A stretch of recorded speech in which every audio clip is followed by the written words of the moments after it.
Hello, everyone, and welcome to the 16th episode of SMY Podcasts. I am Mano, and this is Yash. And today, we're going to be talking about something very relatable amongst school students. You'll find out what it is in just a few seconds.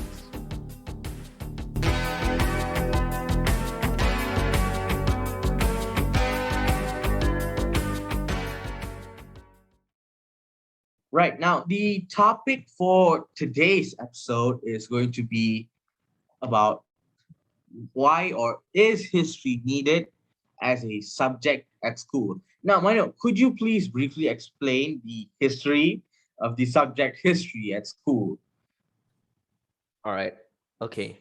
Well, history, this is a subject that has been going on for very, very long, many years, you see. And it's a minor subject in primary school where it Mhm. becomes a core subject, or if you call it a major subject in secondary school, you see. And if it in primary school, it is just to learn for general knowledge and to pass the exams. But if you go to secondary school, it's very major that you have to do well in the exams, because this is an exam called PD3, and you have to do well in that because it requires history. So yeah, Yash, would you like to Yeah, continue? I see. Right. Exactly. Now, what's the issue with history is that some people find it boring and some people dislike the subject. And I there are several reasons, but one of the greatest reasons, or one of the most popular reasons, is maybe because it requires a lot of memory power, which a lot of people don't want to use. We are too lazy to memorize every single fact, every single date, and like who did this, who died on that day, who what ended in 1885 and all that. And Right. that's the thing. It's some people find it too complicated. Right. Yeah. Well, I have my own personal experience to talk about. Well, when I was studying at primary school, right? Mhm, History was mhm. indeed a very easy subject, and I took it as a light thing, and I scored. Okay, history wasn't a major thing because you were learning about our country's independence and the basic things. Because history in primary school, it was so easy. It was basically True, general true, knowledge. Yeah. true. Well, meanwhile, you go to secondary, right? Here's where, yeah, here's where you start learning um the civilizations. Okay, you're gonna start learning about the Mesopotamian civilizations, the Indus civilization, Greece, the Rome, yes, Greece, Rome, and the Indus Islamic, Valley, yeah, Islamic civilization, all these civilizations that happened around the precisely. world. Yeah. So this is where it gets complicated, you see. And Mhm, many students lose track of what they're learning because it's too much tension, you see. precisely. That now that's the thing. It's relatable to me as well. I mean, primary school history was insanely simple. I used to score every time. The least I get is a B. Yeah. And the thing is, after learning all that, like 3 years of history in primary school, thinking it's a simple subject, and then you enter secondary and it's like an entire thing, it just shocks the hell out of you. It's like a culture shock, but it's history. Yeah. That's the thing. Yeah, and well, of course, there are purposes of learning history. Like Mano, could you please care to explain about some of the purposes of learning history in school? All right. um One of the main purposes is learning from the mistakes from the past, so that we don't Mhm. repeat it in our daily lives and the modern days. And it is something to be remembered for who was responsible for some of the greatest events to Yes. happen. Let's just say Malaysia's independence. Tunku Abdul Rahman, Yeah. he was Right.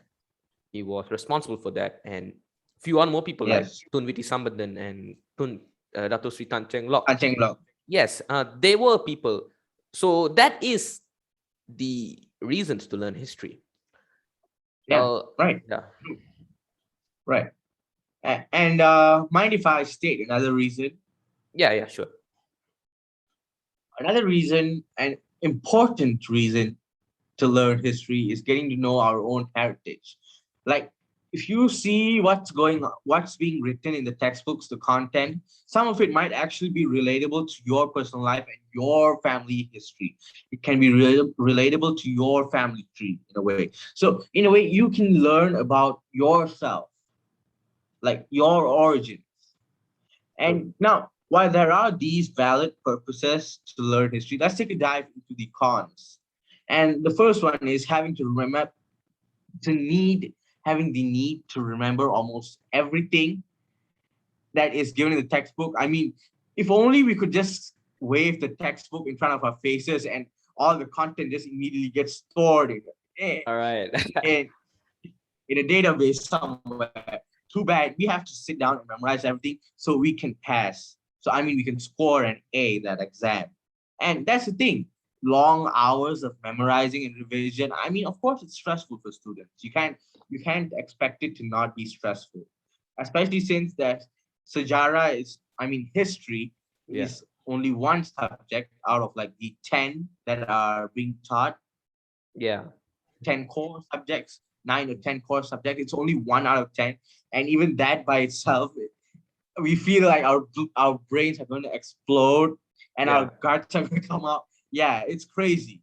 Well, before wrapping up the episode, I would like to hear your opinion, Yash.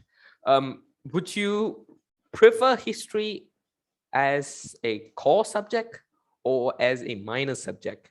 Which one would you prefer? Uh, I definitely go with core because All right. well, Okay. there are some. Well, we need to go slightly higher than what we learned in our UPSR. I mean, for our UPSR, there were 6 subjects, I believe. Yeah, 6 subjects. So instead of keeping those same 6 subjects, the PT3 examination is doing a good thing by adding 3 more subjects for us to learn. Yeah. True. So we try to educate ourselves about other things as well. So it's, I'd say, core actually. Core. Well, Yeah. in my case, I would just leave it to the Ministry of Education because I will just follow. Because for me, it's a win-win in either sides. Because if you were to study core as a core subject, you will be able to master the the events that happened in So the past. according to you, there's benefits on both ends of the deal, right? Yeah, there's benefits of both ends in Right. the deal. Yeah. Right. You see that you can master it and you can somehow educate the younger generations on how to study for this exam, right? How to Mhm. study and ace this exam. But okay, let's just say if you're taking it as a minor subject, right? If you're gonna take it as a minor subject, well, it's good, but students will not be as serious as they are in their major exam. So this may lead to some amount of forgetfulness in the students of not remembering their history, right? Yeah, precisely. So this is my Yeah, take on it.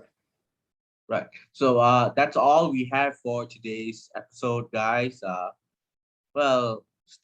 I'd just like to give one last message. Stay in school, kids. Yeah, yeah. Stay in school. Don't drop Right. out. Yeah.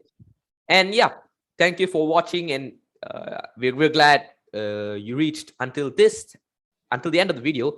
And stream us on Spotify, watch us on YouTube, subscribe to us, and follow us on our Instagram.